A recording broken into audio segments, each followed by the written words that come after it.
Hello मेरे प्यारे दोस्तों, आप सभी का मेरे यूट्यूब चैनल में स्वागत है। आज हम आपको बताएंगे व्हीट स्टोन ब्रिज के बारे में कि व्हीट स्टोन ब्रिज क्या होता है, कैसे कैसे काम करता है और इसका प्रयोग कहाँ कहाँ किया जाता है। ठीक है, चलिए आज हम आपको दिखाते हैं कि व्हीट स्टोन ब्रिज का काम क्या क्या होता है। ठीक है, चलिए। यह क्या होता है, एक ऐसी विद्युत परिपथ है जिसका उपयोग यह ऐसी युक्ति है यह ऐसी युक्ति है यह ऐसी युक्ति है सॉरी यह ऐसी विद्युत परिपथ है सॉरी ऐसी युक्ति नहीं, यह ऐसी विद्युत विद्युत परिपथ है जिसका उपयोग क्या होता है, जिसका उपयोग अज्ञात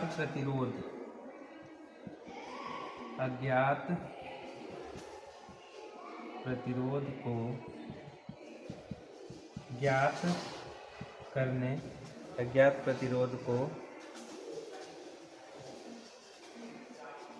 करने या बहुत सटीकता क्या हो जाता है, बहुत सटीकता से मापने के लिए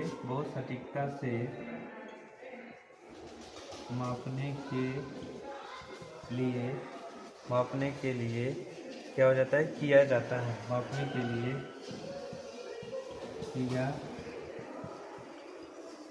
मापने के लिए किया जाता है। ठीक है, इसे सैमुअल हंटर क्रिस्टी ने बनाया और इसे चार्ल्स व्हीटस्टोन ने लोकप्रियता प्रदान किया। ठीक है, इसे क्या किया था, इसे सैमुअल हंटर ने, जो वैज्ञानिक थे, उन्होंने क्या हुआ था, बनाया था। और इसकी प्रसिद्धता जब हुई तो किससे हुए, चार्ल्स व्हीटस्टोन ने इसको क्या किया, लोकप्रिय किया। अब आ जाते हैं व्हीटस्टोन ब्रिज का सिद्धांत। व्हीटस्टोन ब्रिज का सिद्धांत कैसे कैसे होता है, अब इसके बारे में देख लेते हैं। व्हीटस्टोन ब्रिज का सिद्धांत, व्हीटस्टोन ब्रिज था, अब इसी का क्या करते हैं का सिद्धांत। व्हीटस्टोन ब्रिज का सिद्धांत के बारे में देखते हैं कि व्हीटस्टोन ब्रिज का सिद्धांत क्या क्या होता है। ठीक है, अब आ जाते हैं सिद्धांत पे। क्या होता है, यह संतुलन के सिद्धांत पर काम करता है। यह क्या हो जाता है, यह संतुलन के सिद्धांत पर कार्य करता है। ठीक है, यह संतुलन के सिद्धांत पर कार्य करता है जब ब्रिज संतुलित होता है। ठीक है, जब क्या होता है, ब्रिज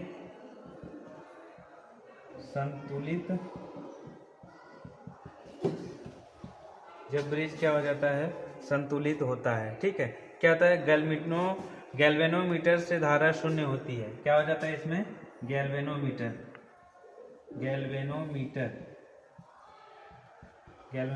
से धारा क्या हो जाती है, शून्य होती है। ठीक है, गैल्वेनोमीटर से धारा क्या हो जाती है, शून्य होती है। उस समय अनुपात का नियम लागू हो जाता है। उस समय क्या हो जाता है, उस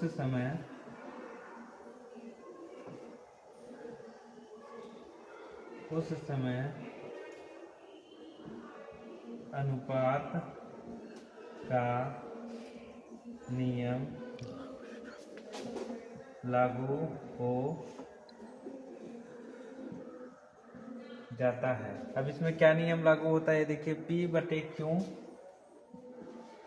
क्यू बराबर R बटे S, ये अनुपात का नियम है। ठीक है, ये अनुपात का नियम लागू हो जाता है। अब इसमें क्या क्या है मैं आपको बता देता हूँ, फिर से देखिए। ये पूरा आप लोगों को समझ में आया होगा। ठीक है, नहीं समझ में आया होगा कोई बात नहीं है, फिर से एक दो बार वीडियो जरूर स्किप करके वो मत छोड़िएगा, वीडियो जरूर एक दो बार देख लीजिएगा। ठीक है, मेरे खास ITI वाले स्टूडेंट्स के लिए है। ठीक है, उनके लिए बहुत ही बेस्ट चीज़ें बता रहा हूँ, क्योंकि एग्जाम में आता है, प्रैक्टिकल में भी आ जाता है, एग्जाम में भी आ जाता है कि व्हीटस्टोन ब्रिज का प्रयोग कहाँ कहाँ किया जाता है। ठीक है, तो पहले इसका हम क्या करते हैं, बना लेते हैं क्या, फिगर। व्हीटस्टोन ब्रिज जो है इसका तो मैंने बता दिया। अब इसका फिगर क्या है, ये फिगर हम आपको बना देते हैं। ठीक है, फिगर देखिए इसका कैसे कैसे बनता है फिगर। 4 प्रतिरोध लगाएंगे पहले। फिगर थोड़ा सा मेरा खराब है भाई, आप लोग नाराज मत होइएगा अगर फिगर सही नहीं बनेगा तो, ठीक है। ये हो गया। अब इसमें से जोड़ लेते हैं क्या, एक बीच से इसकी क्या करते हैं, गैल्वेनोमीटर यही जो दर्शाता है। अब इसको क्या कर लेते हैं, इधर से लेके आ जाते हैं, इसको क्या करते हैं, इधर से लेके आ जाते हैं, ठीक है। अब यहाँ पे क्या करेंगे, एक बैटरी जोड़ लेंगे, एक तो बैटरी जोड़ देंगे यहाँ पे, ठीक है। पहले यहाँ पे एक की है, इसको जोड़ देते हैं, फिर यहाँ पे बैटरी प्लस माइनस, ठीक है। इसको कर लेते हैं, बैटरी जोड़ लेते हैं, ठीक है। यहाँ पे क्या होगी, बैटरी होगी, ये क्या है प्लस हो जाता है, ये क्या है माइनस है, ये क्या होगी बैटरी होगी, हमारी बैटरी होगी। अब इसके बाद देखेंगे हमारा पर क्या क्या लगा हुआ है यहाँ पे, ठीक है। ये क्या है, ए बी सी डी, यहाँ से क्या हो गया ए बी सी और डी हो गया, ठीक है। ये हो गया ए बी सी डी। अब इसके बाद हम देखते हैं यहाँ पे क्या लिखा हुआ है, ये लिखा हुआ है पी क्यू आर एस, ठीक है। ये पी हो गया, ये क्यू हो गया, ये आर हो गया, ये आर, ठीक। अब पी क्यू आर एस हो गया। अब यहाँ पे क्या है I1 ये I2 है, ये I1 हो गया, ये I1 हो गया, ये क्या हो गया I2 हो गया, ये I1 और ये I2 हो गया।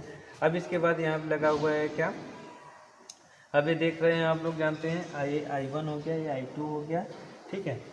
ये भी हमारा क्या हो गया I2 हो गया, ये हमारा क्या हो गया I1 हो गया। अब इसमें देखिए गैल्वेनोमीटर है, ये आप सभी लोग समझ रहे हैं क्या है,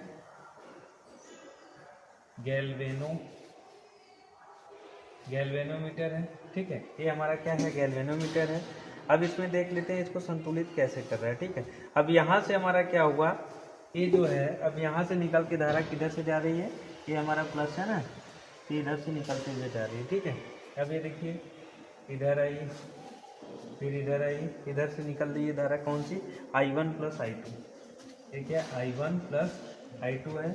अब इधर क्या है हमारी I1 प्लस I2, यहाँ पे भी हमारा क्या है I1 प्लस I2, ये क्या है जा रही धारा, ठीक है। ये धारा जा रही है, धारा जा रही है ना, जा रही है, ये आ रही है, ठीक है। अब यहाँ पे की है। अब इसके बाद देखते हैं तब VAB, अब क्या है हमारा, अब इधर से देखिए VAB को देखते हैं क्या दे रहा है, VAB हमारा क्या दे रहा है, VAB हमारा क्या दे रहा है बराबर VAD, बराबर VAD, ठीक है। VAB, V क्या है A और B दे रहा है, V क्या हो रहा है A और D दे रहा है, ठीक है, वोल्टेज हमारा। फिर अब बराबर है दोनों, और इसको क्या लिख सकते हैं, ठीक है, और इसको क्या लिख सकते हैं, इस स्थिति में इसको क्या लिख सकते हैं, V बराबर क्या है BC, V क्या है BC बराबर V क्या है DC, ठीक है। ये हो गया, ये हो गया हमारा। अब इसको हम करते हैं P गुणे I1, ठीक है, इसको मिटा देते हैं। P गुणे I1 बराबर क्या है, I1 बराबर R गुणे I2, ठीक है। अब इसको करते हैं। अब यहाँ पे करने के बाद इसको हो जाता है वही।